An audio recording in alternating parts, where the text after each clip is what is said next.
하둘셋, 하둘셋. 안녕하십니까. 사마에럴입니다. 알랭시피오 필라델피아 정신 제2부 사회적 정의, 현재성, 제5장 한계의 입법, 봉건의 르네상스 보겠습니다. 사마에럴TV 질작 구독, 추천호 부탁드리고 유튜브 구독, 재성명호 추천합니다.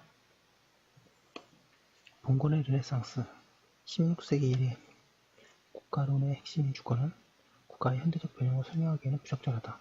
주권의 쇠퇴에 주의를 기울여온 학자들은 이를 설명하기 위하여 피라미드와 네트워크 연유를 사용한다. 그러나 네트워크의 모태는 봉건성이라는 점을 기억한다면 지구와의 맥락에서 탄생하고 있는 법은 과거의 형태에 젖어들고 있으며 네트워크 사이는 법률에 대한 계약의 승리 혹은 국가에 대한 시민사회의 승리가 아니라 주권국가가 확립되기 전에 제도적 원리가 재부상하고 있음을 의미한다는 것을 쉽게 이해할 수 있다. 이는 전혀 놀라운 일이 아니다. 아지메가 이슬람에 대해서 보여준 바와 또는 피에르 르장드르가 서양의 경우에서 보여준 바와 같이 과거의 교육적 범주들은 단선적인 역사 속에 기입되어 있는 것이 아니라 언제라도 빛을 볼 수 있으며 새로운 규범적 효과들을 생산할 수 있는 의미를 감추고 있는 창고와 같은 것이다. 법적 구조가 이러한 퇴적적 성격을 갖는 이유를 가운데 하나는 법적 구조의 무한한 형태의 다양성은 존재하지 않기 때문이다. 단지 각자의 형태가 갖는 굴절이 다를 뿐이다. 여기서 중국 정치 철학의 오래된 구분법을 도입한다면 크게 법률에 의한 통치와 사람에 의한 통치로 구분할 수 있다. 법률에 의한 통치 시스템에서 법률은 모두에게 똑같이 적용되는 주권 권력의 의사를 표현한다. 모두가 일반적이고 추상적인 법률에 구속한다는 것은 각자에게 자유가 인정되기 위한 조건이다. 70페이지 이러한 구조는 개인들의 의사와 이익을 초월하는 법률의 원천이자 보증인인 제3자의 등장을 함축한다. 이와 같은 교의적 구조는 두 가지 서로 다른 법률적 차원의 조율을 가능하게 한다. 계산할 수 있는 것의 차원과 계산할 수 없는 것의 차원일 것이다. 전자는 개별적 효용의 계산에 의해서 규율될 수 있는 질문들과 관련하여 따라서 교섭과 계약의 영역에 속한다.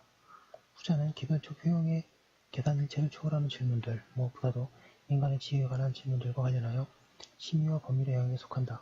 오직 이러한 유형의 구조만이 인간과 사물을 계약적 차원에서 동일한 화폐 단위에 비추어 가치를 평가할 수 있는 추상적이고 교환 가능한 단위들로 취급할 수 있도록 허용한다.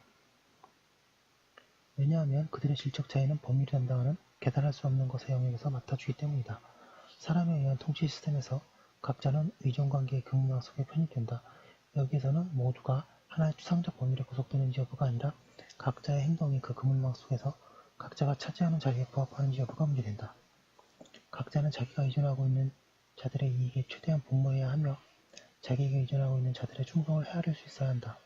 사람들 상호 간의 관계 및 사물과 사물의 관계의 법적 조건을 정의하는 것은 동일한 비인격적 법률의 구속이 아니라 인적 관계 속에서의 편입이다.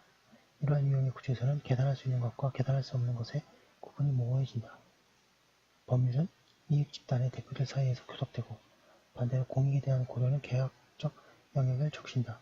제3자 보증인의 형상은 사라지는 것이 아니라 동일한 그물망 속에서 서로 연결되는 수많은 지점으로 파편화된다.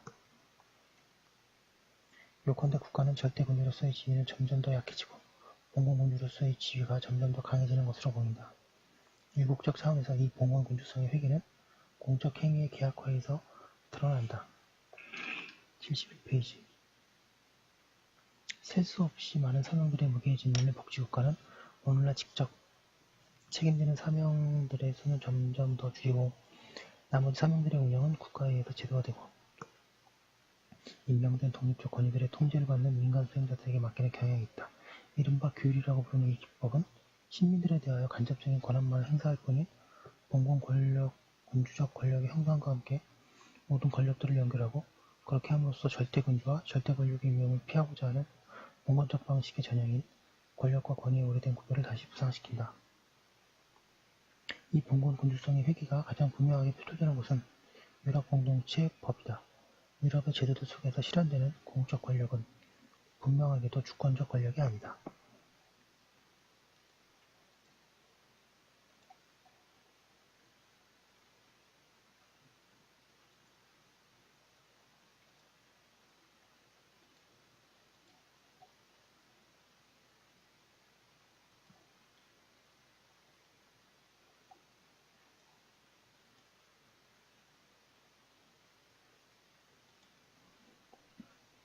회원국들에게 전달되는 지침은 이 점에 관하여 유럽연합 헌법 조약안의 입법자들에 의하여 저질러진 여하한 오해에도 불구하고 법률과 혼동될 수 없을 것이다. 왜냐하면 지침이라고 하는 법질서의 본질적 특성은 회원국들을 유럽연합에 복종시키는 것인데 유럽연합 스스로가 자신의 고유한 시민들에 대해서 주권을 행사할 수 있는 능력의 본질적인 부분을 갖추고 있지 못하기 때문이다. 다른 말로 하면 유럽연합의 공적 권력은 시민들에 대하여 간접적인 권한만을 행사할 뿐이면 이는 해부학적 의미에서 유럽의 회원이 된 국가의 중개를 필요로 한다.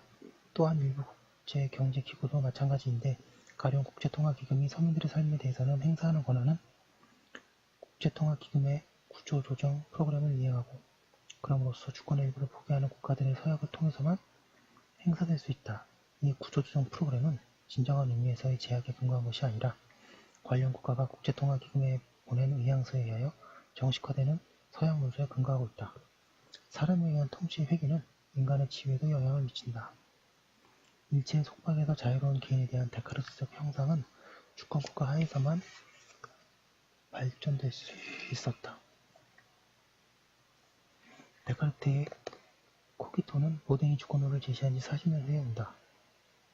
사실 그것은 인간의 조건이 모두에게 획일적으로 적용되는 일반적이고 수상적인 규칙에 속할 때에만 번성할 수 있다.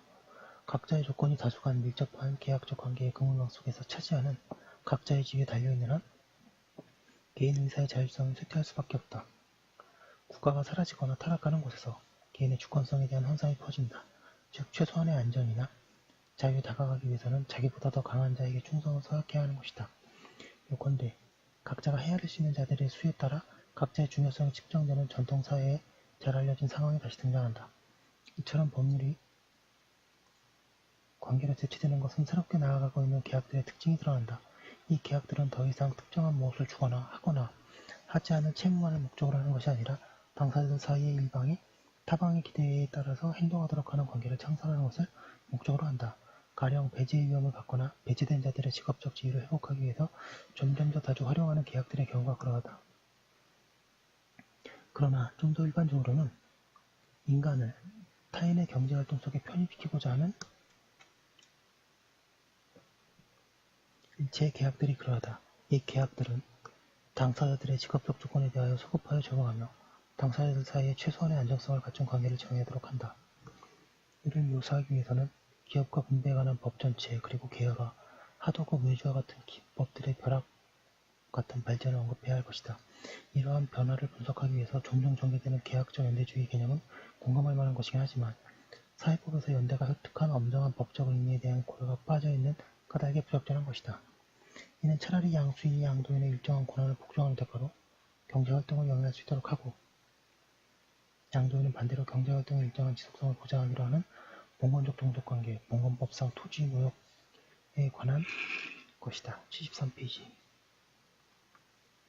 이는 특히 근대 경제가 땅속에 묻혔다고 믿었던 문제의 재등장으로 이어진다. 즉 공정한 가격이라는 문제가 그것이다.